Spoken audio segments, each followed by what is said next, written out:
Halo semuanya, balik lagi sama gua Amin di YouTube channel gua Amin Way Daily Ride.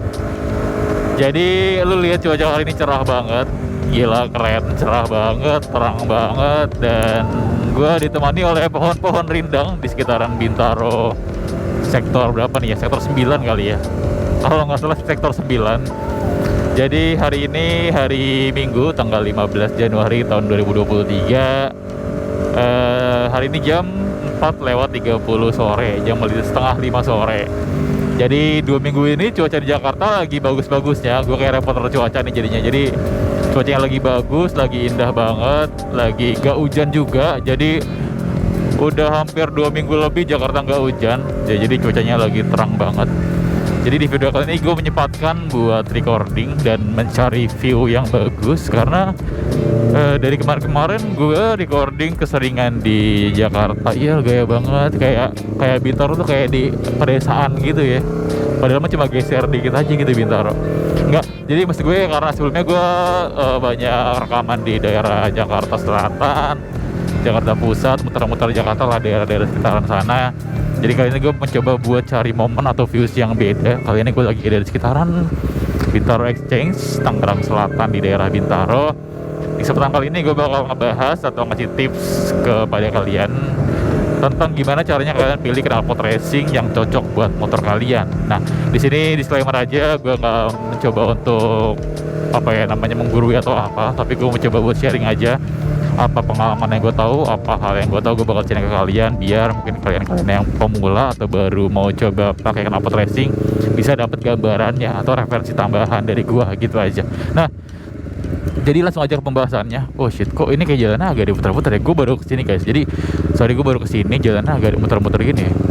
Jadi anyway, jadi yang pertama adalah coba pastiin lo beli knalpot yang original dari pabrikannya. Benar sekali. Jadi menurut gue knalpot original itu sudah di-develop secara matang, sudah di-riset secara matang juga. Jadi dia tuh pas buat motor lo, pas buat mesin lo, jadi nggak menimbulkan efek samping yang gimana-gimana.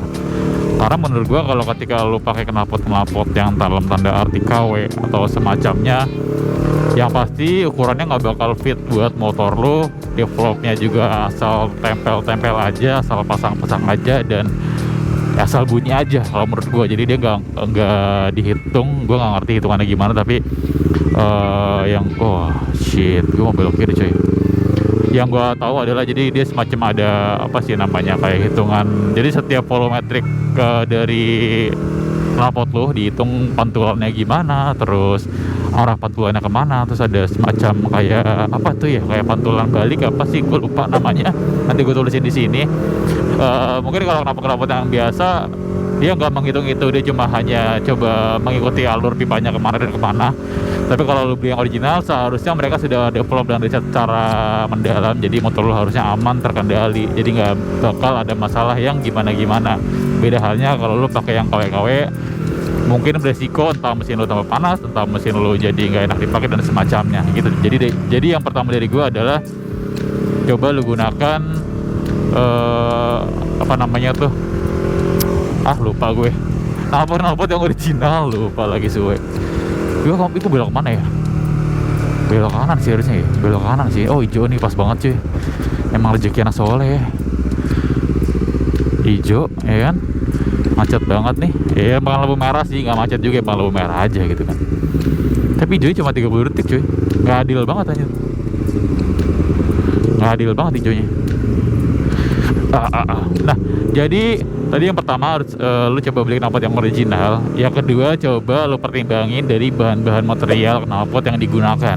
Jadi knalpot racing tuh nggak melulu cuma material dari stainless aja. Mungkin kalau lu yang sering lihat knalpot ya yang warna silver atau warna besi, itu biasanya kan ramai tuh di mana-mana tuh, banyak dipakai juga. Nggak semuanya begitu, jadi dia ada beberapa jenisnya. Ada yang dari aluminium, ada yang dari titanium, ada yang dari karbon, dan ada yang dari galvanis besi. Ya kalau galvanis besi biasanya dia dari pabrikan atau knalpot standar sih, tapi ya kurang lebih ada segitu. Dan kalian pertimbangin juga dari segi performance maupun looknya buat motor kalian. Kalau lo pengen ngincer yang lebih murah dan durable dan lebih tahan durable, oh shit, gue liat depan langsung ngedown, gue macet tuh. Oke. Jadi kalau lu pengen yang lebih murah dan durable tahan lama, lu coba pilih yang pakai stainless steel, dia murah, tahan lama dan oke. Terus kalau pengen yang lebih ringan, lu bisa pilih karbon maupun titanium. Kurang lebih mereka berdua ada kelebihan dan kekurangannya. Kalau karbon ya kelebihannya dia juga sama-sama ringan seperti titanium, bahannya hitam, terdapat rajutan-rajutan karbon. Kalau lu pengen yang berubah warna, lu pilih yang titanium karena dia titanium itu ringan juga dan bisa berubah warna kalau knalpotnya panas. Jadi itu adalah salah satu knalpot premium. Dan kalau galvanis besi itu biasanya knalpot yang standar ya, motor-motor standar biasanya pakai knalpot dari galvanis yang memang besi, kokoh, kuat, dan bisa lo pakai terus-terusan gitu kan. Dan itu aja dari segi materialnya. Jadi kalau lo pakai titanium, dia tuh agak susah buat di adjust ya ketika lo pengen butuh adapter dan segala macam, dan di adjust silencer atau header lo, dia tuh harus pakai las khusus. Dia nggak bisa pakai las di abang-abang knalpot biasa. Jadi memang agak merepotkan, sama seperti yang karbon juga. Kalau lo mau ada ubahan atau gimana, lo nggak bisa oprek terlalu dalam karena dia bahannya materialnya karbon, bukan karbon yang lapisan ya, tapi benar-benar serat karbon full di knalpotnya.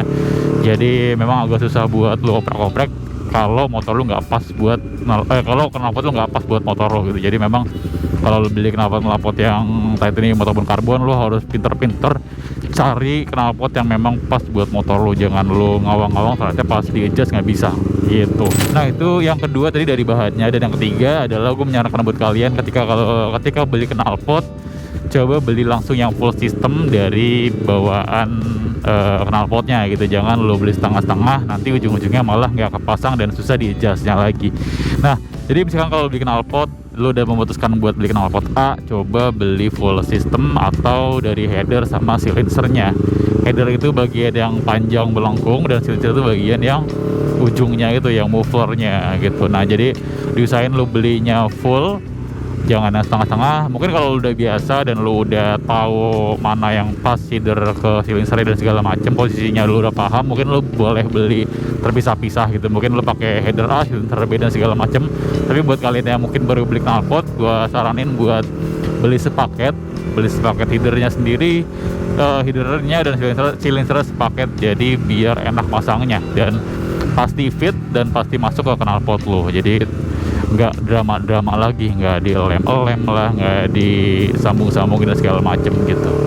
Jadi memudahkan kalian, nggak repot-repot dan segala macem. Mungkin kalau kalian next sudah ngerasa kayaknya, oh gue bosen nih makan knalpot ini, kayaknya gue pengen ganti headernya aja deh gitu, kayaknya gue pengen ganti buat silencernya aja deh. Mungkin next kalian bisa coba-coba untuk koprek sedikit knalpot kalian gitu. Ini si Mbak depan lemes banget, ngapa ya? Tidur lo Mbak? Tidur dia turu anjir ya kan. Dan yang keempat dari gua adalah ketika lu beli knalpot racing buat motor lu usahain samain spek motor lu sama knalpot lu. Karena kalau misalkan gak pas, motor lu bukan malah tambah kenceng, malah tambah boyo dan gak enak dipakainya gitu kan. Jadi di pasaran itu ada beberapa jenis knalpot untuk motor yang sama. Misalkan lu beli WRX, contoh lah, lu beli WRX buat motor lu, dia tuh ada yang spek yang biasa, yang buat motor standar, ada yang buat standar porting, ada yang buat competition lah, kurang lebih kayak gitulah. Jadi lu usahakan samain speknya motor lu sama spek knalpot lu. Karena kalau misalkan nggak sama, misalkan motor lu standar terus lu, oh shit, si bapak ini tinggal gas doang kayak mepet mulu gitu kan. Samain spek lu, misalkan motor lu standar, jangan pakai knalpot yang buat porting ataupun buat competition. Karena mungkin lu mikirnya ini knalpot buat competition, pasti kalau gue pakai buat harian lebih kenceng, lebih lebih banter gitu kan. Enggak begitu konsepnya. Jadi memang ketika knalpot itu sudah dibikin sesuai dengan speknya, misalkan buat competition, dia tuh memang sudah lebih lebar diameternya, sudah diatur, sudah diperhitungkan secara matang biar dia tarikan nafasnya itu lebih panjang gitu kan. Jadi ketika motor standar lu dipakai knalpot begituan yang speknya standar, jadi ya malah makin boyo gitu kan. Malah tarikan bawahnya ataupun tengahnya tuh kayak makin gak berasa, dan lu pakainya malah gak enak. ketika lu buka gasnya terlalu dalam terus-terusan ya mengakibatkan konsumsi bahan bakar lu lebih boros gitu kan. Jadi tolong kalian perhitungkan lagi spek lo sama spek knalpotnya disamain gitu kan, jangan sampai salah pilih spek gitu kan. Ya, yang terakhir dari gua adalah yang kelima adalah ketika kalian beli knalpot racing ya kalian harus menerima risikonya bahwa situ ya emang nggak boleh ya sama Pak Polisi sih ya, nggak boleh lu pakai knalpot yang bising gitu kan. Jadi ya lu harus terima risiko lu buat saat mungkin lu bakal kena tilang dan segala macam, itu sudah menjadi risiko pribadi. Dan ketika lu pakai knalpot racing itu nggak sama seperti knalpot yang original. Jadi kalau lu oh shit nih kayak si Mbak main handphone bagus lo gue sampingin lo biar astaga gue jadi emosi ya. Jadi knalpot racing itu gak sama seperti knalpot standar. Jadi kalau knalpot standar itu bisa lu pakai buat long term. Misalkan knalpot lu standar lu pakai buat 4-5 tahun itu masih oke dan nggak ada penurunan performa yang terlalu signifikan. Tapi kalau lu pakai knalpot racing, dia tuh di dalamnya ada semacam saringan sama ada semacam gas wool atau apa peredam suara gitulah modelnya lah. Jadi itu tuh harus rutin lu ganti, mungkin setahun sekali harus lu ganti biar performa lu bagus dan knalpot lu nggak kebakaran gitu kan. Karena beda sama knalpot standar yang nggak ada gas woolnya, dia cuma galvanis aja kayak semacam besi pipa gitu kan di dalamnya. Jadi dan kalau knalpot standar tuh dia ada semacam saringannya, apa namanya gue lupa deh. Jadi kayak ada saringannya gitu dan itu lu bisa lu pakai lama kalau knalpot standar. Tapi kalau knalpot racing tuh kayak mungkin setahunan lebih lu harus rutin ganti gas wool. Dan lu coba cari bengkel-bengkel knalpot yang mungkin rekomendasi buat lu. Biasanya knalpot mobil sama knalpot motor tuh sama aja, dia nyediain buat servis gas wool juga gitu kan. Jadi ya lu harus coba untuk lebih ngerawat motor dikit deh kalau pakai knalpot racing ya. Jadi kalau misalkan hujan juga lu harus tutupin tuh, jangan sampai kena air karena kan moncongnya itu kan gede banget ya. Jadi harus lu pintar-pintar ngerawatnya, jangan sampai gas woolnya habis, jangan sampai saringannya kebakar juga gitu kan, pada hitam-hitam semua. Jadi memang harus pintar-pintar pakai knalpot racing gitu kan. Nggak cuma asal pasang blar lu bisa pakai terus-terusan, nggak begitu konsepnya gitu. Jadi memang harus dirawat juga knalpot racing gitu kan.